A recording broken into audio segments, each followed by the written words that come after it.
Remo está de olho em alguns nomes do mercado, sem dúvidas, de jogadores que poderiam ter espaço em times da Série A do Campeonato Brasileiro. Será que poderia ser viável alguns nomes, como por exemplo o Jean Carlos, o Patrick, que não vive uma fase boa há um tempo, que estava bem encostado lá no Santos? Eu vou trazer aqui um pouco mais de detalhes para vocês nesse vídeo. Inclusive também do chileno, o Matias Cavaleri, acho que é essa a pronúncia dele, que é o camisa 10 lá do União La Calera, do futebol chileno. Números razoáveis nesses últimos anos, acho que pode ser sim uma boa aposta para o ano que vem. Você pega o vídeo aqui meu de 2021, 2022, eu já falava sobre esse potencial, tanto para o Remo quanto do Paysandu, também que acertou muitos nomes estrangeiros nesses últimos meses. Eu acho uma excelente contratação. Se vocês quiserem, inclusive, eu posso até fazer um vídeo indicando algumas outras opções no mercado da bola sul-americano como alternativa aqui para o Remo. Eu vou trazer um pouco mais de detalhes. Só antes de começarmos, aproveite aqui para deixar seu like, também se inscrever no nosso canal. Estamos atualmente com 64 mil inscritos e 300.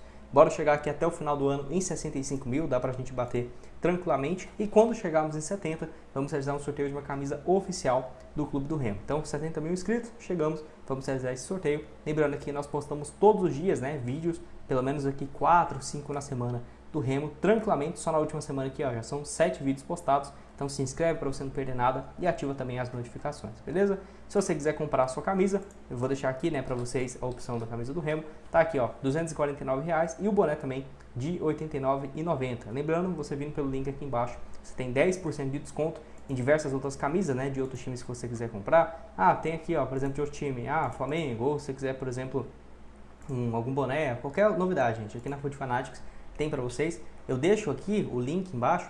Por quê? Porque pelo esse link você tem acesso a esse 10% de desconto em todos os produtos, tá? Então você vai ter desconto aqui em todos os produtos. E aí você vem aqui e pesquisa o que você quer. Então o Clube do Remo vai estar aparecendo aqui as duas opções. Inclusive você pode personalizar, beleza?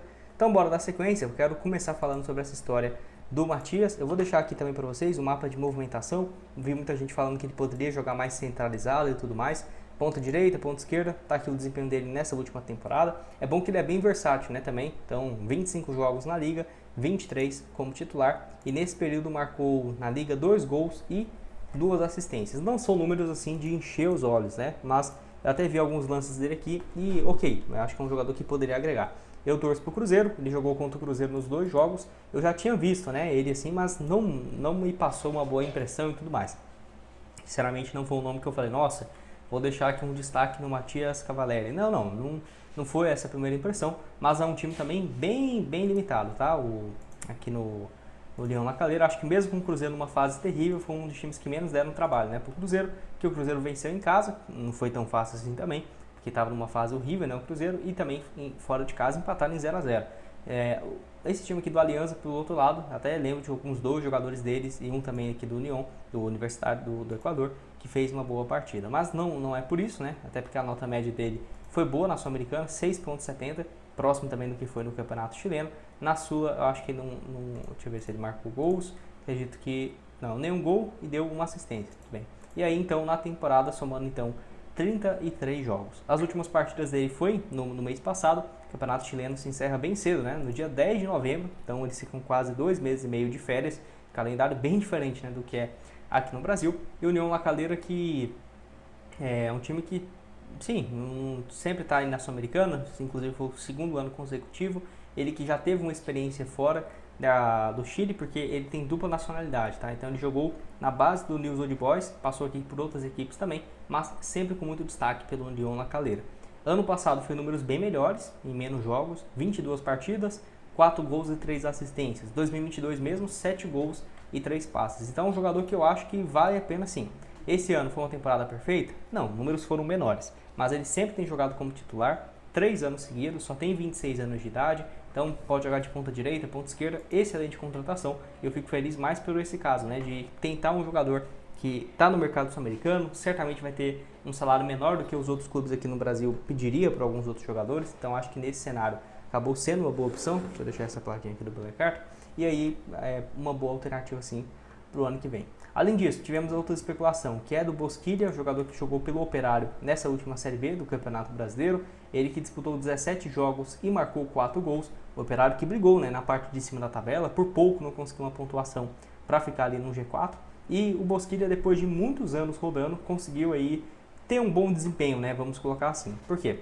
Apesar de que não foi um desempenho sensacional, meu Deus, 17 jogos, 10 gols. Aí não, aí ele estaria num outro clube da Série A do Brasileirão. Mas ainda assim foi muito importante, marcou gols importantes pro Guarani sonhar, pro Operário sonhar até o final da temporada numa vaga na Série A. Lembrando que eles estavam anteriormente num clube lá da segunda divisão da Hungria, né, que é o Győr. Então jogou 14 partidas no início desse ano e um gol marcado. Esse clube aqui estava lá próximo, né, da cidade deles e tal, bem interessante ali também. Então ele passou pelo Curitiba no ano passado e 2022, não foi bem no Coxa, foram 21 partidas, um gol e uma assistência. Anteriormente também no Internacional, porque é engraçado, ele chegou no Internacional e foi bem em 2020. 29 jogos, 5 gols e 2 assistências. Aquela reta final dele foi boa. Aí em 2021 não conseguiu jogar e nem em 2022. E o pior, em 2018, 2019 ele foi bem também pelo Nantes, né, da França, pelo Mônaco em 2017. Então ele vinha crescendo assim de produção até chegar no Internacional. Não é à toa que ele foi comprado pelo Mônaco por quase 9 milhões de euros, né, junto ao São Paulo. Então tinha muito potencial nele, não virou tudo aquilo, mas eu vejo sim que poderia ter um potencial de médio e longo prazo. Pode deixar sua opinião aqui embaixo se você concorda comigo. Antes de dar uma sequência aqui no nosso vídeo, tem um recado para vocês também da Betfair, que você pode começar a apostar tendo esse bônus, né, de R$300 aqui nos jogos do final de semana, que eu vou deixar algumas partidas da Premier League. Por exemplo, tem aqui, né, o Liverpool vencendo em casa o Fulham, tem também o Arsenal vencendo o Everton em casa, tem também o Chelsea vencendo o Brentford e essa opção do Manchester City em vencer ou empatar contra o United em casa. Então, cotação de 2,31 para começar a apostar. Vamos colocar aqui R$50, por exemplo, voltando 115. Lembrando, você depositou 70, você vai ter 140 no seu primeiro depósito. Aproveita esse 100% de bônus que você pode inclusive sacar cumprindo as regras, tá? Por isso que a Betfair deixa um valor mais alto para esse primeiro depósito e 100%. Então depositou 100, vai ter 200. R$100 aqui nessa cotação, voltando 230. O link vai estar aqui embaixo então na descrição da Betfair. Em várias outras partidas, né? Agora terminou as ligas aqui no Brasil, mas tem várias ainda lá do futebol europeu. Então vamos falar aqui de outro nome, que é o Patrick, que estava lá no Santos. Tem especulações de outros clubes da Série A, mas sinceramente não ficaria surpreso se aparecesse mais times da Série B interessados no jogador, até porque ele não tem conseguido jogar recentemente. Acredito eu, né, que foi para o Santos, já foi um erro, porque contrataram ele para jogar de meia esquerda. Eu acho que o Patrick nem tem físico, né, para jogar como um ponta esquerda, eu acho que um segundo volante ali pelo lado esquerdo, tudo bem, função que ele fazia muito bem na época de Sport e nos primeiros anos de Internacional. Agora de ponta eu acho que não faz o menor sentido. E foi muito mal a partir do ano passado, né, 2023. 45 jogos pelo Atlético Mineiro, um gol apenas e 2 assistências. Começou no Atlético Mineiro nesse ano, mas se mudou para o Santos e fez 10 jogos apenas. Para você ter ideia, jogou 1 minuto contra o Curitiba, na vitória por 2-0, né, do Santos. E anteriormente em julho, né, então ficou julho, foi jogar de novo só em setembro. E aí uma peça totalmente fora, né, dos planos para o ano que vem. Lembrando que ele ainda pertence ao Santos, então o Santos vai ter que emprestá-lo para uma nova equipe. Tem contrato, pelo que eu vi aqui, até o final do ano que vem. A última temporada que ele foi bem foi no São Paulo, por incrível que pareça, mas não era, assim, 55 jogos, 9 gols e 8 assistências, mas ele jogando de ponta esquerda, cara. Acho que era uma coisa que não fazia o menor sentido. São Paulo tinha um Patrick na ponta esquerda e o Nicão na ponta direita. Qual é a chance disso dar certo, né? Eles correrem, darem profundidade pelo campo, muito pelo contrário. E aí no Internacional viveu alguns bons momentos e saiu bem queimado, né? Porque a torcida crucificou ele, o Edenilson, por não ter conseguido títulos naquele período. Eu acho que assim, vai chegar então pro Remo para a Série B do Campeonato Brasileiro, sendo uma alternativa ali de segundo volante. Tudo bem, poderia ser uma alternativa, mas certamente vai ter um salário muito alto, não tem conseguido jogar já tem um tempo, e para jogar de ponta, eu sinceramente prefiro pegar esse valor e investir em um bom camisa 9, que é o que o Remo tem precisado desde o ano passado, desde 2023 tem sofrido com isso, do que um jogador que não tem conseguido entregar. É claro, acho que o Patrick, bem fisicamente, jogando uma posição correta, que valoriza, né, as suas características, numa Série B ainda, daria muito certo. Mas é querer demais, eu não arriscaria, por exemplo, um valor tão alto nessa contratação. Até porque seria um valor próximo do que é o Jean Carlos aqui, por exemplo, que é uma especulação que eu acho difícil de acontecer, porque jogou esse ano pela Juventude, os números são bons, né? 44 jogos, 6 gols e 10 assistências.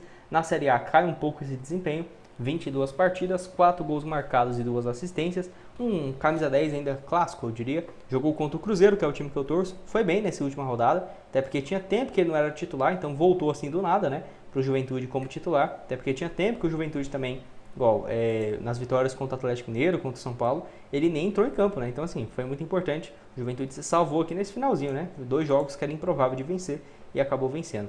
Então, ele foi titular nesse jogo, o último jogo como titular contra o Inter, lá no dia 1 de setembro. Então, o Juventude já tem alguns jogadores experientes como reserva. Eu não ficaria surpreso se aparecesse uma proposta e saísse, né, o jogador para o ano que vem. Acredito que teriam sim times interessados na Série A no jogador. Acredito também que na Série B teriam vários, né, com condição de contratar o atleta. E o Juventude já tem, por exemplo, o Nenê, que é um jogador bem experiente, que é um reserva imediato nessa posição. Então será que faz sentido mesmo manter mais um jogador para o ano que vem?